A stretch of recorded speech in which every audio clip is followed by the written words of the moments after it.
Assalamualaikum warahmatullahi wabarakatuh. Innal hamdalillah nahmaduhu wa nasta'inuhu wa nastaghfiruh wa na'udzu billahi min shururi anfusina wa min sayyiati a'malina. May yahdihillahu fala mudilla lahu wa may yudlil fala hadiya lahu.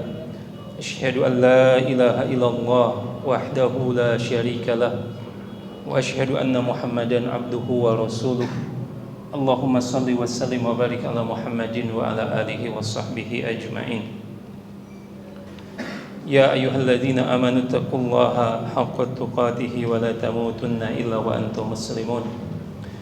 Ya ayyuhan nasu taqu rabbakumul ladzi khalaqakum min nafsin wahidah wa khalaqa minha zawjaha wa batha minhuma rijalan katsiran wa nisaa'a wattaqullaha alladzi tasaaluna bihi wal arham innallaha kana 'alaikum raqiba.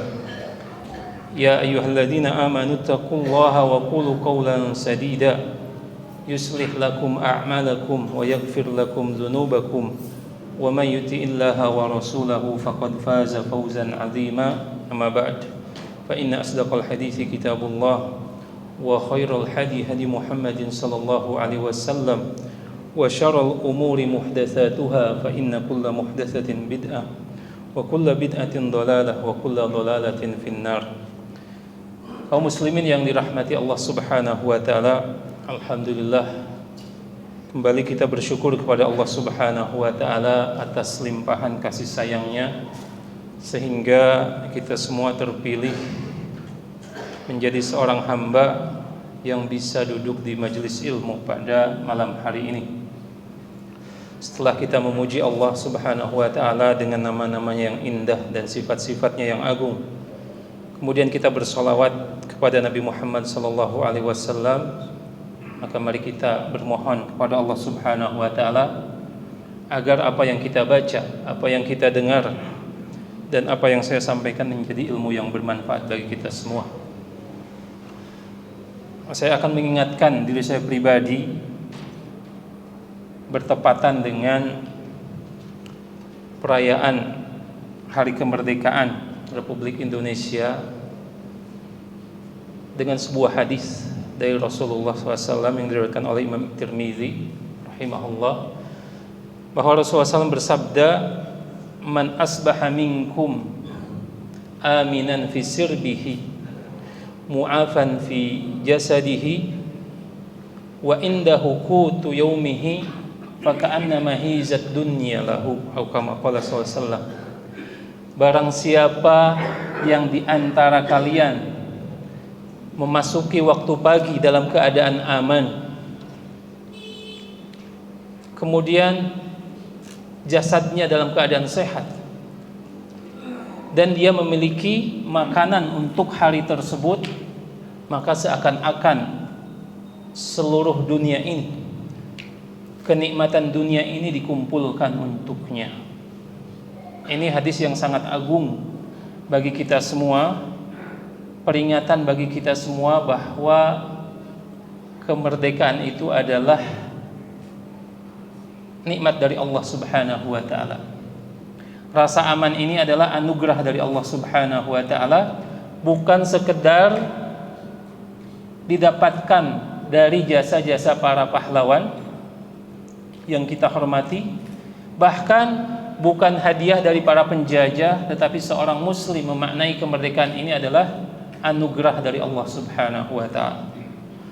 Oleh karena itu, keamanan ini suatu yang patut kita syukuri dan wajib kita syukuri. Nabi Ibrahim alaihissalam ketika tinggal di Mekah, doa apa yang paling masyhur diucapkan oleh Nabi Ibrahim ketika berada di kota Mekah? Dalam surat Al-Baqarah ayat 126, Nabi Ibrahim berdoa, "Rabbi ij'al hadza baladan amina warzuq ahlahu minas tsamarat." Para ulama tafsir, terjemahannya, ya Allah, jadikanlah negeri ini negeri yang aman dan berikanlah penduduknya rezeki berupa buah-buahan. Para ulama tafsir menyebutkan, kenapa Nabi Ibrahim berdoa itu memulai meminta kepada Allah dengan rasa aman. Karena dengan adanya rasa aman, hal-hal yang lain, kebaikan yang lain akan kita dapatkan. Berbeda tanpa rasa aman. Berapa banyak negara yang potensi sumber daya alam, sumber daya manusianya begitu luar biasa, seperti Irak, bahkan bumi Syam secara umum. Tetapi ketika rasa aman dicabut oleh Allah Subhanahu wa taala, waliyadzubillah, maka mereka tidak bisa menikmati kenikmatan dunia. Maka itu marilah kita bersyukur, dan mudah-mudahan duduknya kita pada malam hari ini sebagai tanda rasa syukur atas anugerah keamanan yang Allah berikan kepada kita semua. Kita akan melanjutkan bahasan kita. Temanya masih tentang seputar fikih keluarga. Dan dalam pertemuan yang lalu kita sudah berkesimpulan bahwa keluarga adalah amanah sekaligus investasi modal bagi kita semua di dunia dan akhirat. Dan kita pun berkesimpulan menjaganya adalah kewajiban dari Allah Subhanahu wa ta'ala. Nah, kita akan lanjutkan tentu dengan beberapa kasus dalam keluarga supaya lebih mengena, ya. Dan saya memfokuskan pada malam hari ini tentang hal-hal yang berkaitan dengan wali, karena semua kita saat ini, bapak-bapak ya terutama, ataupun calon bapak ya, semuanya akan menjadi wali bagi anak-anaknya. Dan mungkin bapak-bapak bisa bernostalgia ya tentang pengalamannya yang telah lewat, pernah menjadi wali dalam pernikahan. Ini mudah-mudahan murojaah kembali ya. Apa yang dimaksud dengan wali? Saya akan bercerita tentang sebuah kisah. Ini kisah nyata yang disampaikan oleh Syekh Dr. Utsman Al-Khamis hafizahullah. Beliau adalah seorang ulama kibar dari negeri Kuwait. Bahwa dalam sebuah pelajarannya, dalam sebuah kajian beliau menyebutkan ada seorang ayah yang mempunyai 2 anak perempuan. Tentu perempuan ini cantik ya. Kalau ganteng laki-laki. Setiap kali datang laki-laki yang ingin meminang salah satu atau kedua putrinya ya, ayahnya selalu beralasan dan menolak dengan berbagai alasan. Intinya dari kesimpulan kajian beliau bahwa ayahnya itu matre, tidak ingin mempunyai menantu yang miskin ya, tidak ingin mempunyai mantu yang sederhana walaupun agamanya baik. Maka berkali-kali datang laki-laki mencoba melamar putrinya, ditolak dan ditolak, sehingga kedua putrinya hidup menjadi perawan tua. Sampai akhirnya datang ajal menjemput ayahnya, dan ketika sakaratul maut ya, ayahnya menyadari. Ingat, seorang, bahkan orang-orang kafir pun ketika sakaratul maut dia akan menyadari seluruh kesalahannya, dan dia akan melihat tempat duduknya di akhirat. Maka memanggil kedua putrinya tersebut, wahai putri-putriku, ayah meminta maaf karena selama ini ayah selalu menolak laki-laki yang datang melamar kalian. Maka sontak kedua putrinya berkata kepada ayahnya, wahai ayah, semoga Allah mengharamkan surga bagimu sebagaimana engkau telah mengharamkan pernikahan untuk kami. Ini kisah nyata. Subhanallah, salah satu doa yang diijabah itu ketika apa?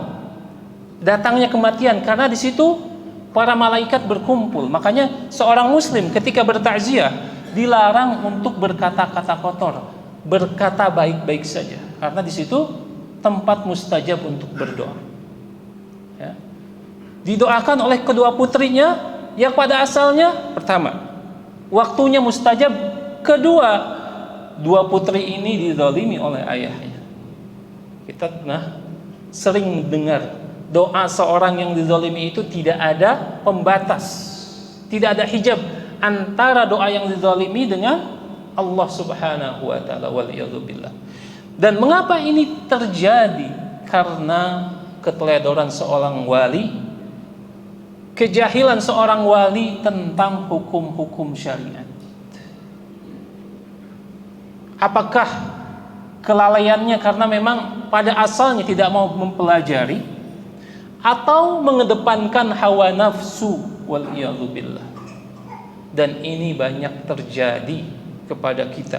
Saking sayangnya terhadap anak-anak perempuannya, dia menyebutkan, anak putri saya dulu sekolahnya di sini. Tidak pernah saya belikan baju dari barang-barang murah. Kemudian ketika datang seorang laki-laki, kamu punya apa? Sungguh ya, kehidupan dunia itu telah menipunya. Oleh karena itu, tanggung jawab wali dalam masalah ini ya. Jangan sampai kasus-kasus seperti ini terjadi kepada perempuan, terjadi kepada putrinya. Yang kita ketahui bahwa orang tua ini pada asalnya sangat menyayangi putri, ya, tetapi memilih cara yang salah, keluar dari kerangka syariah, yaitu Al-Quran dan Sunnah Rasulullah Sallallahu Alaihi Wasallam. Oleh karena itu, saya akan menyebutkan beberapa hal yang berkaitan dengan kewajiban atau masalah-masalah yang berkaitan dengan al-wilayah ataupun perwalian dalam pernikahan, ya, agar kita benar-benar merasakan bahwa perwalian ini adalah amanah dari Allah Subhanahu wa taala, yang satu saat ini akan ditanya oleh Allah Subhanahu wa taala, kullukum ra'in wa kullukum mas'ulun an ra'iyatihi. Sebagaimana hadis sahih riwayat Imam Bukhari dan yang lainnya, setiap kalian adalah pemimpin dan setiap pemimpin akan ditanya tentang tanggung jawab kepemimpinannya. Kita harus mengenal apa yang dimaksud dengan perwalian. Maka para ulama menyebutkan al-wilayatu sultatun syar'iyatun yamliku biha sahibuha at-tasarruf fi syu'uni ghairihi jabran anhu. Jadi perwalian, hak perwalian adalah sebuah kekuatan atau jabatan syar'i, jabatan yang diberikan oleh syariat kepada siapa? Kepada seseorang untuk melakukan apa? Untuk mengurus urusan orang lain, ya, dalam kerangka syariat Islam, ya. Dan tentu definisi ini adalah umum, karena wali itu sifatnya umum dan khusus.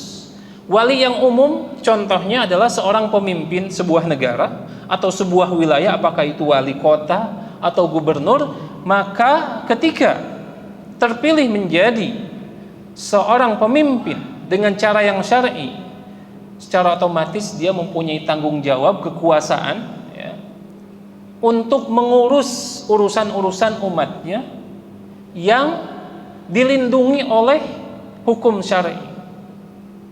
Sedangkan perwalian yang khusus hanya berkaitan dengan masalah pernikahan yang dimiliki oleh siapa? Seorang ayah dan asobahnya. Asobah itu adalah kerabat dari laki-laki. Sebagaimana dalam ilmu waris, ya, yang mendapatkan warisan itu adalah asobah, yaitu kerabat dari laki-laki. Ini yang dimaksud dengan perwalian, yaitu kekuatan dan jabatan kedudukan syar'i. Artinya apa? Dilindungi oleh syar'i, ya. Tujuannya apa? Memberikan hak kepada dia untuk mengurus sebuah urusan orang lain, yaitu putrinya, ya. Ketika apa? Ketika akan menikah. Dan sebab perwalian itu macam-macam, ya. Penyebabnya ada beberapa, diantaranya karena kepemilikan. Seperti apa? Seorang tuan kepada budaknya. Ketika budaknya akan menikah, budak perempuannya akan menikah, maka yang akan menjadi walinya adalah tuannya. Kemudian karena kekerabatan, karena nasab, seorang ayah menjadi wali anak perempuan.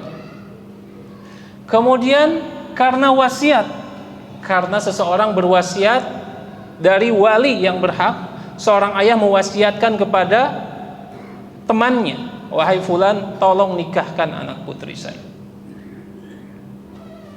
Kemudian terakhir, perwalian karena kekuasaan, yaitu seorang pemimpin.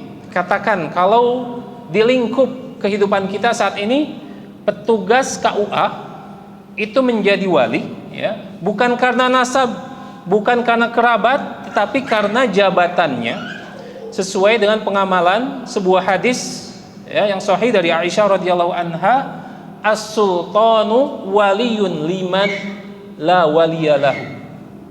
Pemimpin adalah wali bagi orang-orang atau bagi wanita yang tidak mempunyai wali, ya. Nah, ini. Kemudian yang selanjutnya, yang penting, ya, siapa yang paling berhak menjadi wali dalam sebuah pernikahan, ya. Maka dalam hal ini saya akan memberikan dua pendapat dari ulama, ya. Yang pertama, pendapat jumhur, ya. Pendapat jumhur ataupun pendapat Imam Ahmad Hambali, ya, bahwa yang paling berhak menjadi wali pernikahan bagi seorang perempuan yang pertama adalah ayahnya. Kemudian ayahnya wa in ala, abuha wa in ala. Ayahnya, kemudian ke atasnya itu kakek. Kemudian kalau kakeknya masih punya bapak lagi, ya, ketika ayahnya meninggal, kakeknya sudah meninggal, masih ada ayahnya kakek. Berarti ayahnya kakek ini yang paling berhak. Yang kedua, setelah bapaknya adalah anak laki-lakinya, ya. Ini dalam mazhab Hambali, dan para ulama menyebutkan ini pendapat yang paling rajih. Walaupun saya akan mengemukakan pendapat mazhab Syafi'i. Karena kenapa? Indonesia ini menganut mazhab Syafi'i, atau paling banyak, ya, mayoritas penduduk Indonesia itu memilih mazhab Syafi'i sebagai pegangan dalam beribadahnya. Kemudian setelah anaknya, yang dimaksud adalah ketika contoh seorang janda mempunyai anak laki-laki dan ayahnya, berarti ayah perempuan tersebut sudah meninggal, kakeknya sudah meninggal, maka turun perwalian itu kepada anaknya. Dan ini terjadi di zaman sahabat, di zaman Nabi Muhammad SAW, dan kepada Nabi Muhammad SAW sendiri, yaitu ketika menikahi Ummu Salamah. Ummu Salamah dinikahkan oleh siapa? Umar bin Abi Salamah, ya. Umar bin Abi Salamah, anaknya Ummu Salamah dari Abu Salamah, ya. Abu Salamah ini meninggal dunia, dan Abu Salamah seorang sahabat yang mulia yang ikut dalam hijrah pertama, ya. Ketika meninggal dunia, Ummu Salamah itu diajarkan oleh Nabi SAW sebuah doa, apa? Allahumma ajirni fi musibati wa khlufli khairan minha. Dan ini benar-benar doa yang mustajab, ya. Kata Ummu Salamah, aku diajarkan oleh Nabi Muhammad SAW, Allahumma ajurni fi musibati, ya Allah, berilah aku pahala terhadap musibahku, yaitu kematian Abu Salamah. Wa khlufli khairan minha, dan gantikanlah dia dan dengan yang lebih baik. Maka Ummu Salamah itu berpikir terus, memang ada yang lebih baik dari Abu Salamah. Karena kenapa? Abu Salamah itu termasuk sahabat yang berjuang di awal-awal dakwah Nabi. Jadi hampir-hampir Ummu Salamah itu tidak melihat sahabat yang lain lebih baik dari Abu Salamah, sehingga Abu Bakar datang meminangnya, ditolak, ya. Kemudian Utsman datang, ditolak juga, sampai akhirnya Nabi Muhammad SAW mengutus utusan untuk meminang Ummu Salamah. Ternyata ini doa yang diijabah, karena tidak ada yang lebih baik dari Abu Salamah kecuali Nabi Muhammad SAW. Ya. Kemudian pernikahan Ummu Sulaim. Ummu Sulaim itu kemarin siapa? Ibunya Anas bin Malik. Ibunya Anas bin Malik, ya, ketika menikah dengan Abu Talha. Ya, Anas bin Malik, bapaknya Malik berarti ya. Malik ini ketika ditawari dakwah Nabi Muhammad SAW untuk masuk Islam, dia kabur ke negeri Syam. Subhanallah. Telah bertemu dengan Nabi, mendengar dakwah Nabi, tapi Allah Subhanahu wa taala tidak mentakdirkan dia mendapatkan hidayah, malah kabur ke negeri Syam, ya. Kemudian Ummu Sulaim ini seorang janda. Ya. Dilamar oleh Abu Talha. Dan Abu Talha saat itu masih kafir. Maka Ummu Salamah bersedia dinikahi oleh Abu Talha dan dijadikan maharnya apa? Keislaman Abu Talha. Ini perempuan-perempuan harus mencontoh, ya, Ummu Sulaim. Karena kenapa? Dia mengutamakan akhirat daripada keindahan dunia. Nah, ini dalil, ya, bahwa anak itu bisa menjadi wali. Kemudian setelah itu saudara. Sebelum ke saudara, maka ketika anak ini, ya, mempunyai anak, berarti cucu ke bawah, maka ketika anaknya meninggal dunia dan perempuan ini mempunyai cucu dari anak laki-laki tersebut, maka cucu ini bisa menjadi wali dalam pernikahan. Kemudian setelah tidak ada cucu, maka berpindah kepada saudara laki-laki sekandung. Ya. Ingat, saudara laki-laki sekandung. Kalau tidak ada yang saudara kandung, berarti saudara seayah. Tidak boleh saudara seibu. Ya. Kemudian ketika tidak ada anaknya, berarti keponakan, ya.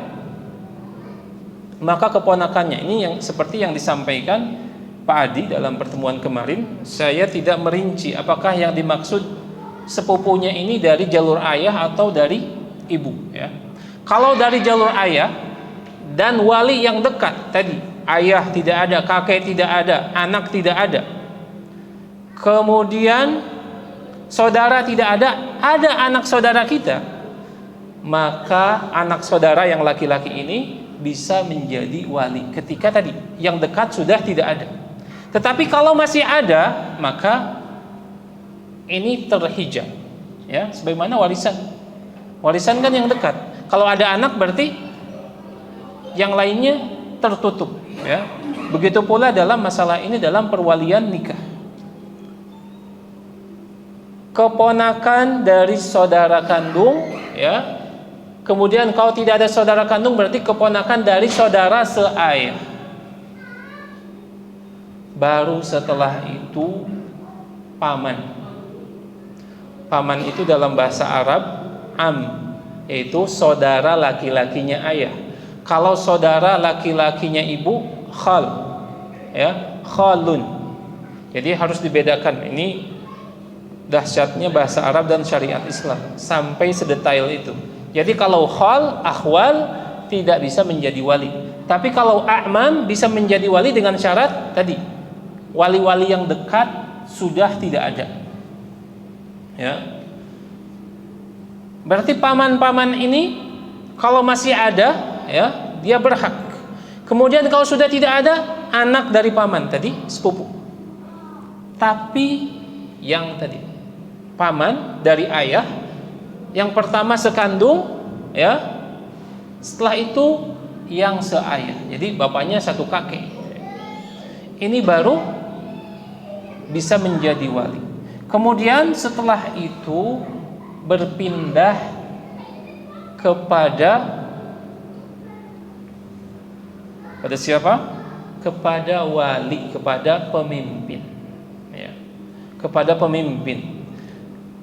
Pemimpin dalam kehidupan kita di negara Indonesia lebih umum diterjemahkan saat ini petugas kantor urusan agama, karena pemerintah telah menunjuk beberapa orang ataupun ini sebagai divisi apa? Yang mengurusi masalah-masalah pernikahan termasuk masalah perwalian.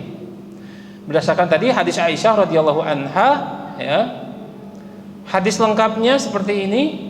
Ayyumam ra'atin nakahat nafsaha fanikahuha batilun fanikahuha batil. Wanita mana saja yang menikahkan dirinya sendiri, maka pernikahannya batil. Nabi Muhammad SAW mengulangnya 3 kali. Batil. Ya. Wa in dakhala biha. Bagaimana kalau sudah disetubuhi? Maka laki-lakinya wajib membayar mahar dan pernikahannya tetap batal. Fa in istajaru, kalau mereka bersilang pendapat, fasultanu waliyun liman la waliyalah. Maka mereka berselisih pendapat, ya, berselisih pendapat itu tadi masalah, termasuk masalah tadi ketika seorang wali matre tidak mau menikahkannya dengan alasan ini calon suaminya miskin, maka ini bukan ulur syar'i yang diterima, maka boleh berpindah kepada sultan, kepada pemimpin, ya, atau berpindah kepada wali yang berikutnya menurut pendapat yang rajih, sebagaimana salah satu pendapat dari Syekh Muhammad bin Shalih Al-Utsaimin, berpindah secara langsung. Tapi ada pendapat yang lain, ini harus didiskusikan dengan sultan, penguasa, dengan kantor urusan agama, maka nanti kantor urusan agama akan memberikan arahan seperti itu. Kemudian urutan tadi, ya, ayah, kakek ke atas, kemudian anak ke bawah, kemudian saudara, kemudian paman, kemudian sultan. Ini bisa dilangkahi oleh wasiat, ya.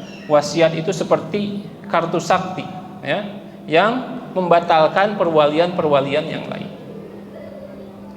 Ini dalam madhab Hambali, ya, dan ini pendapat yang paling kuat dalam masalah ini. Kalau dalam madhab Syafi'i bedanya apa? Madhab Syafi'i tidak berpendapat bahwa anak itu diperbolehkan menjadi wali. Ini bedanya. Karena menurut pendapat madhab Syafi'i, anak itu, ya, atau anak ini nasabnya kepada ayah, bukan kepada ibunya. Jadi ibu tidak berhak diwalikan oleh anaknya karena nasab anak ini kepada ayah. Kemudian bagaimana kalau kita? Apakah kita akan mendapat atau mengikuti pendapat yang rajih, yang kuat bahwa anak boleh, ya, atau mengikuti pendapat Imam Syafi'i dalam masalah ini? Maka para ulama berluas-luasan dalam masalah ini. Karena kita hidup di tengah masyarakat yang mayoritas mengikuti pendapat Imam Syafi'i, maka tidak mengapa mengikuti pendapat Imam Syafi'i. Karena Imam Syafi'i mengupakan pendapat ini berdasarkan, ya, ijtihad yang bukan hanya datang dari pemikiran saja, bahkan ada dalil-dalil syar'i, ya. Jadi tidak usah dipermasalahkan. Seperti kemarin kakak saya seorang janda ingin menikah, kemudian berkonsultasi suaminya, calon suaminya, siapa yang akan menjadi walinya. Saya bilang kakak saya sudah mempunyai anak yang baligh, laki-laki, maka dia yang lebih berhak menjadi walinya. Kemudian kerabat dari suami atau kakak dari calon suaminya petugas di KUA mengumpulkan pendapat, oh nggak bisa, seorang anak tidak boleh menjadi wali. Akhirnya saya membuka, ya, referensi dan membandingkan, kemudian melihat fatwa-fatwa ulama. Oke, baik, saya yang akan menjadi wali. Ini dalam masalah fikih, maka para ulama berluas-luasan. Tetapi dalam masalah akidah, maka para ulama Ahlus Sunnah wal Jamaah tidak berluas-luasan. Kalau syirik ya syirik, kalau tauhid ya tauhid. Ya. Begitu pula dalam masalah asma wa sifat. Ya. Ini bedanya antara masalah fiqhiyah dan masalah aqdiyah. Masalah keyakinan. Oke. Baik, kita akan lanjutkan. Jadi bedanya antara mazhab Hambali dengan mazhab Syafi'i hanya dalam masalah apakah anak berhak atau tidak, ya. Dan saya sudah menyebutkan dalilnya. Bahkan Rasulullah SAW menikahi Ummu Salamah diwalikan oleh Umar bin Abi Salamah. Kemudian Anas bin Malik radhiyallahu anhu menjadi wali pernikahan Ummu Sulaim ibunya. Kemudian yang selanjutnya, ya, syarat menjadi wali itu apa saja? Ya. Syarat yang menjadi wali ini yang telah kita singgung dari pertemuan sebelumnya, bahwa yang pertama para ulama, ya, memberikan poin penting bahwa yang boleh menjadi wali dalam pernikahan seorang muslimah yaitu seorang muslim. Ya. Orang-orang non-muslim tidak berhak menjadi wali dalam pernikahan seorang muslim. Dalilnya apa? Firman Allah Subhanahu wa taala dalam surat An-Nisa ayat 141. Allah berfirman, "Wala yaj'alallahu lil kafirina 'alal mu'minina sabila." Dan Allah Subhanahu wa taala sekali-kali tidak akan pernah, ya, memberikan kekuasaan untuk mengurusi perkara-perkara seorang mukmin. Sabila di sini artinya adalah kekuasaan. Dan ayat ini berbicara sifatnya umum, ya. Termasuk masalah kepemimpinan. Jadi ayat 141 ini berbicara secara umum tentang bahwa seorang muslim tidak boleh menyerahkan urusan ibadahnya, ya, kepada seorang non-muslim. Kemudian dalil-dalil dari as-sunnah, ya, banyak sekali bahwa pernikahan salah satunya pernikahan Rasulullah SAW dengan Sofiyah bintu Huyai bin Akhtab. Sofiyah ini kan orang Yahudi, ya, perempuan Yahudi, anak seorang pemuka Huyai bin Akhtab, seorang Yahudi tulen, ya, yang awalnya mempunyai hubungan kerjasama dengan kaum muslimin, dengan Nabi Muhammad SAW. Karena ketika Rasulullah SAW hijrah ke Madinah, kita mengenal istilah piagam Madinah.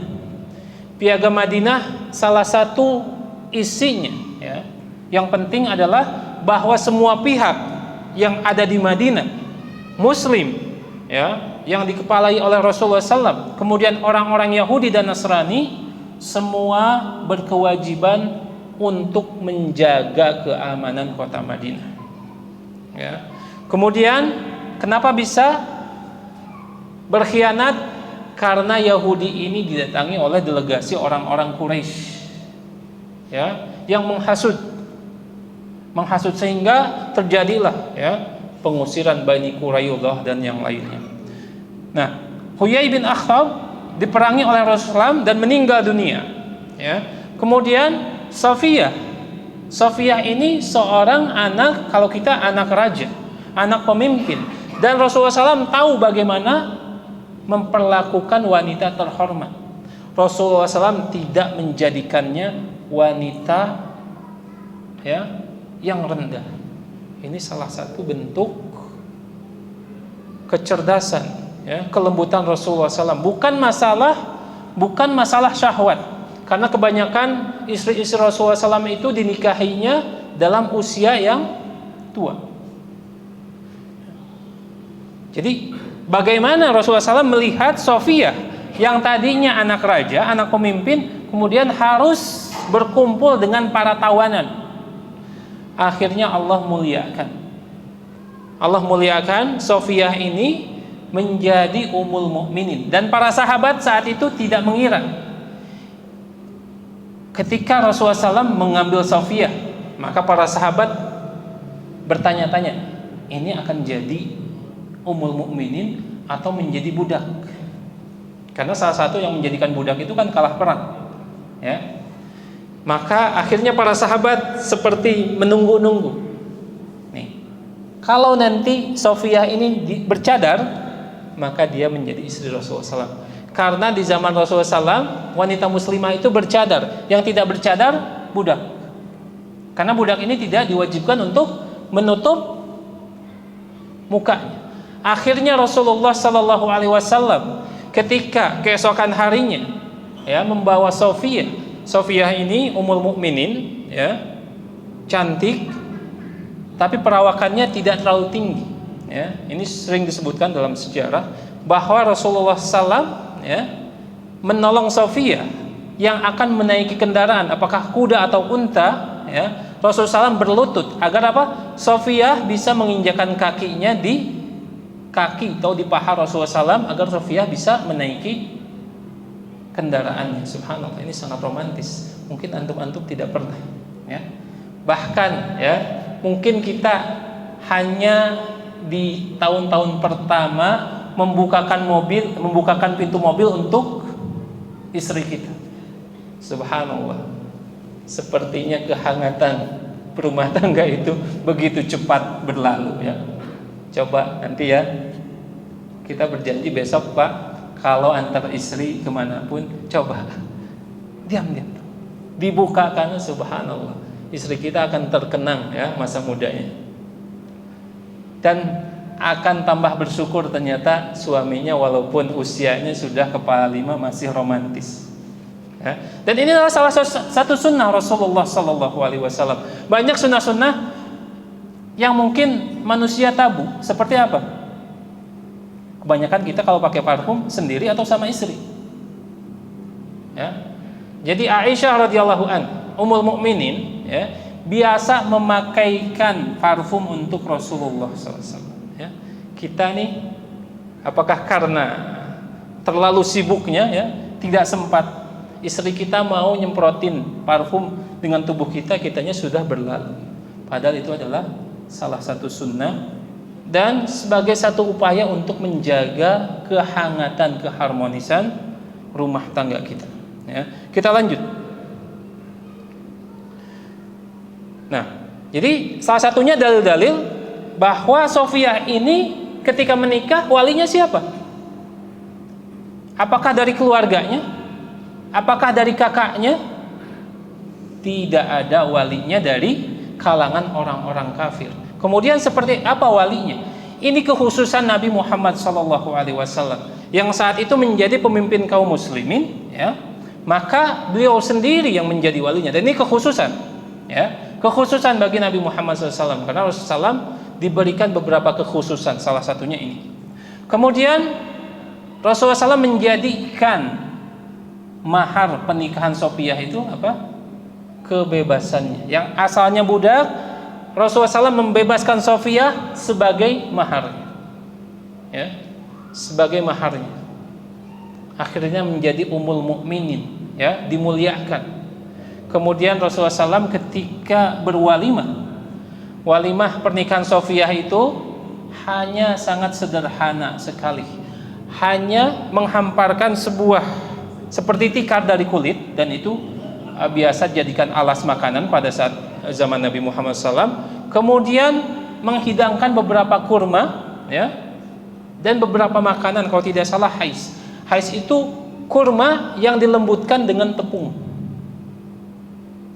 Subhanallah, ya. Tapi menjadi pernikahan yang diberkahi. Dan ini senada dengan hadis Nabi Muhammad SAW, a'zamu nikahi barakatan aisaruhu mu'natan, ya. Pernikahan yang paling berkah itu apa? Pernikahan yang biayanya paling hemat, ya. Nih, Ini juga menjadi sunnah bagi seorang wali ketika mengadakan resepsi pernikahan, jangan sibuk memilih organ tunggalnya berapa juta. Subhanallah. Panggungnya harus seperti ini, dekornya seperti ini. Sementara apa? Sementara makanannya biasa-biasa saja. Justru yang harus diutamakan adalah memuliakan tamu. Gak apa-apa ruangannya sederhana saja, tetapi makanannya mengenyangkan, bergizi, ya, sehingga ibu-ibu tidak ngomel setelah pulang. Biasanya ibu-ibu ngomel, walaupun hidangan undangan itu kan gratis. Nah, makanya urusan perut itu harus hati. Gratis aja dikomentari, satenya kurang lembut ya, padahal itu gratis. Apalagi kalau bayar, pasti komplainnya besar-besaran. Ini tidak bisa dilakukan semua pihak. Wali yang harus menggunakan kekuatannya. Tidak ada organ tunggal, ya. Cukup nasyid-nasyid yang tanpa musik, ya, boleh. Kemudian sudah biasa, ya, biasa saja dekornya, karena mungkin kalau terlalu mahal itu pemborosan. Lebih baik apa? Digunakan untuk bekal, hadiah untuk kedua anaknya, ya. Dan sebenarnya kemarin ini para bujang ketika musim corona itu adalah pertolongan dari Allah Subhanahu wa taala. Tapi banyak yang bujang menunda-nunda kesempatan baik ini. Nanti saja setelah corona. Akhirnya apa? Biaya nikah meningkat lagi, padahal kalau corona ada nanti apa? Drive thru, ya. Enggak ada perjamuan. Ini sebenarnya nikmat dari Allah Subhanahu wa taala di balik bahayanya corona bagi para bujang, ya. Tapi sayang sekali kebanyakan bujang tidak bisa memanfaatkan waktu yang baik ini. Oke, sudah masuk isya, ya. Kita akan lanjutkan nanti sedikit tentang syurut-syurut nikah atau syarat-syarat nikah. Wassallallahu ala nabiyyina Muhammadin wa ala alihi washabbihi ajma'in. Wa akhiru da'wana alhamdulillahi rabbil alamin. Kemudian dari para sahabat bahwa Rasulullah SAW pun ketika menikahi Sofiyah bintu Huyai, ya, maka tidak ada dari kalangan kerabatnya yang kafir menjadi wali bagi pernikahan Sofiyah. Kemudian yang kedua, bahwa syarat yang kedua adalah laki muslim dia harus baligh, ya. Dia tidak boleh menjadi wali dalam sebuah pernikahan kalau belum baligh. Baligh ini ditandai oleh apa dalam syariat Islam? Seorang lelaki baligh ketika telah mimpi basah, ya. Kemudian selain itu atau sudah tumbuh bulu kemaluan. Makanya Rasulullah SAW ketika menghukumi para pengkhianat dari Bani Quraidah, ya, dan saat itu yang dipilih untuk menjadi hakim memutuskan apa hukuman yang pantas untuk Bani Quraidah adalah Sa'ad bin Mu'adz. Sa'ad bin Mu'adz ini adalah seorang sahabat yang menjadi pemuka penduduk Madinah, ya, sebelum Nabi datang. Dan ini yang digadang-gadang saat menjadi apa? Menjadi pemimpin Madinah. Kemudian Rasulullah SAW menyerahkan, wahai Sa'ad, kira-kira apa yang pantas dijadikan hukuman kepada mereka. Maka Sa'ad bin Mu'adz saat itu berkata kepada Rasulullah dan para sahabat, hari ini aku tidak akan mempedulikan cibiran orang, ya. Jadi biasa pemimpin kan berat untuk mengemukakan atau menghukum sesuatu. Kata Sa'ad bin Mu'adz, ya, seluruh tawanan Bani Quraidah yang sudah baligh dibunuh. Maka untuk menghukum mereka, ya, sudah ketahuan kalau orang-orang tua sudah, itu pasti terbunuh. Kemudian seperti anak-anak, maka dijambak, ya. Tidak dilihat tapi dilihat, dicabut seperti itu, ya. Karena melihat kemaluan itu dilarang, ya. Seperti sholat jenazah, makanya ditutup, ya, dengan penutup Walaupun kita membersihkan dengan sarung tangan, tidak boleh sedikit pun terlihat kemaluannya. Maka saat itu yang bulu kemaluannya tercabut dan terlihat kesakitan, itu berarti dibunuh. Nah, balik tandanya tadi ihtilam, mimpi basah kemudian tumbuh bulu kemaluan, maka dia berhak menjadi wali dalam pernikahan. Ya, seperti tadi seorang janda mempunyai anak laki-laki, ternyata sudah balik, maka dia berhak menjadi walinya. Cuman jangan dibayangkan, karena kenapa? Beda ya kehidupan dahulu dengan sekarang. Kemudian beda kehidupan adat di Jazirah Arab dengan sekarang. Kehidupan kita itu semakin mundur. Dahulu Muhammad Sultan Al-Fatih menjadi seorang khalifah di usia berapa? Usia belia. Sekarang anak-anak kita yang sudah duduk di bangku kuliah masih disiapkan sarapan sama kita. Itu salah siapa? Salah orang tuanya. Ya, terutama laki-laki.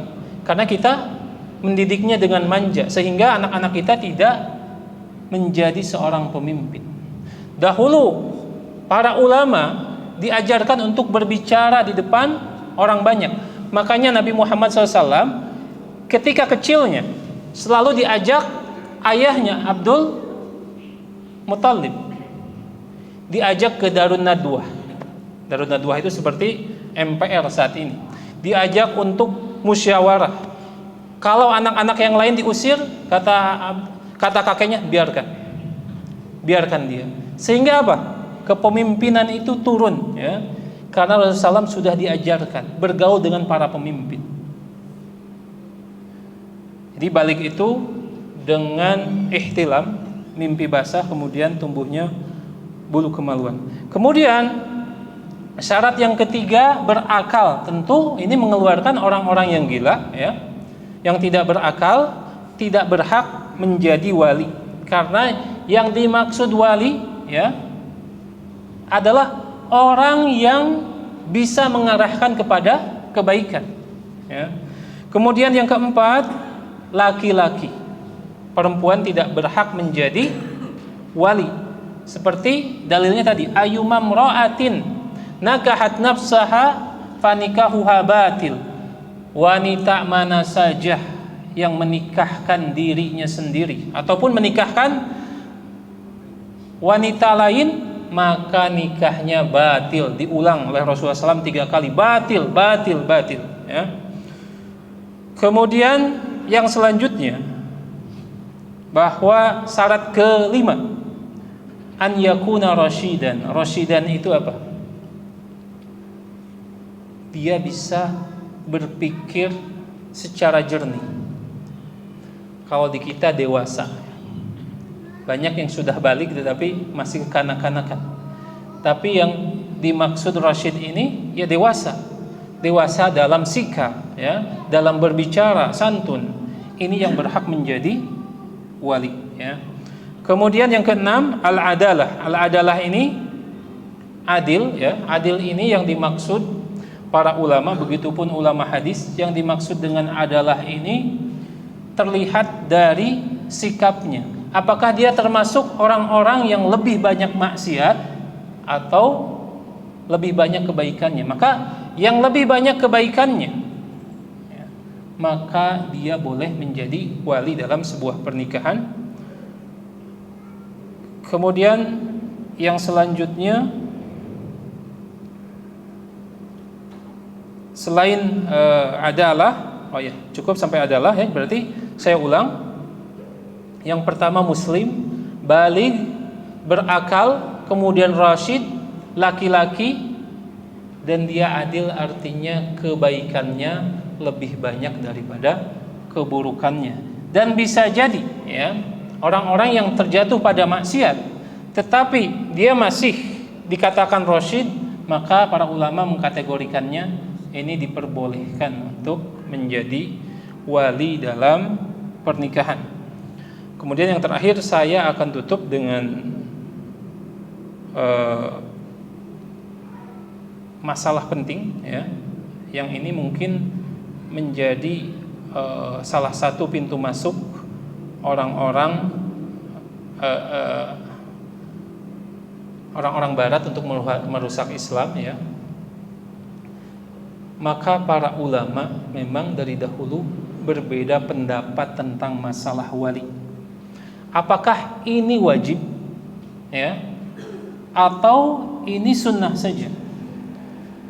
Mungkin bapak-bapak yang hidup menjadi seorang pemuda remaja di era 80-90-an pernah mendengar banyak sekali dosen-dosen di IAIN dulu sebelum UIN menikahkan mahasiswanya di pinggir kelas-kelas mereka, karena mereka berpendapat atau mengikuti salah satu madhab, Imam Abu Hanifah, bahwa madhab ini tidak mensyaratkan wali dalam pernikahannya. Oleh itu banyak sekali mahasiswa dan mahasiswi yang mereka sudah menikah begitu saja tanpa diketahui kedua orang tuanya. Ini namanya ijtihad, ya. Tetapi ijtihad itu kan apa? Kalau benar dia mendapatkan 2 pahala. Kalau salah dia mendapatkan 1 pahala. Artinya ijtihad selama metodenya tidak keluar dari kerangka syar'i dan mengikuti arahan para ulama ahlus sunnah wal jamaah, artinya ijtihadnya benar-benar mengambil dari dalil Al-Quran, As-Sunnah, kemudian perkataan para sahabat dan yang lainnya, maka ini dihargai. Dan banyak sekali para imam yang tergelincir dalam beberapa masalah. Dan para ulama ahlus sunnah ini orang yang paling adil, tidak begitu saja memvonis, oh Abu Hanifah ini ngaco, gitu kan, dikeluarkan dari, dia tidak berpaham sunnah. Tidak seperti itu. Tidak seperti kita sekarang, ya. Ustadznya pakai celana nggak pakai gamis, katanya, oh ini tidak seperti itu. Nah, oleh karena itu dalam masalah ini pendapat yang rajih adalah pendapat jumhur ulama bahwa nikah ini disyaratkan keberadaan wali dengan dalil-dalil. Salah satunya dalam surat Al-Baqarah, ya, 232, ayat 232, bukan 212, ya. 232, ya. Ini tentang kisahnya turun kepada asbabun nuzulnya kepada Ma'qil bin Yasar.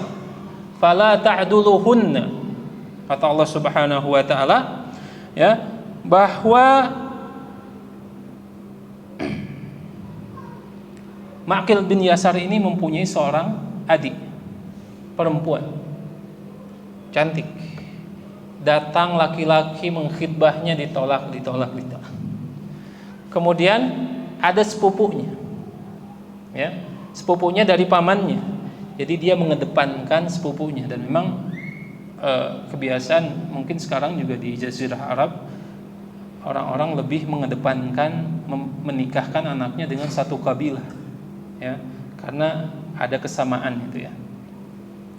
Kemudian berlangsung pernikahan ini beberapa tahun, tapi akhirnya pecah juga, ditalak, dicerai, ditunggu, ya, masa iddah selesai, tapi suaminya tidak merujuk. Akhirnya selesai. Setelah selesai baru datang lagi suaminya, pengen mengkhitbah lagi, pengen melamar lagi, ya. Ma'qil bin Yasar ini baper, bawa perasaan. Kalau bahasa kita, ente sudah ana istimewakan, yang lain ana tolak, tapi ana mendahulukan ente. Sekarang ente ceraikan begitu saja, kemudian idahnya udah selesai baru datang lagi. Demi Allah tidak akan ana nikahkan lagi, ya. Kemudian turun ayat 232 dalam surat Al-Baqarah, fala ta'duluhunna an yankihna azwajahunna, ya. Jadi kata Allah Subhanahu wa taala, janganlah kalian menolak untuk menikahkan lagi, ya, bekas suaminya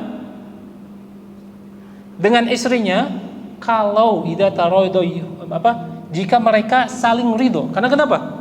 Disebutkan dari riwayat dari Ibnu Jarir At-Tabari bahwa istrinya itu setuju menerima kembali suaminya, tapi tadi Ma'qil ini baper.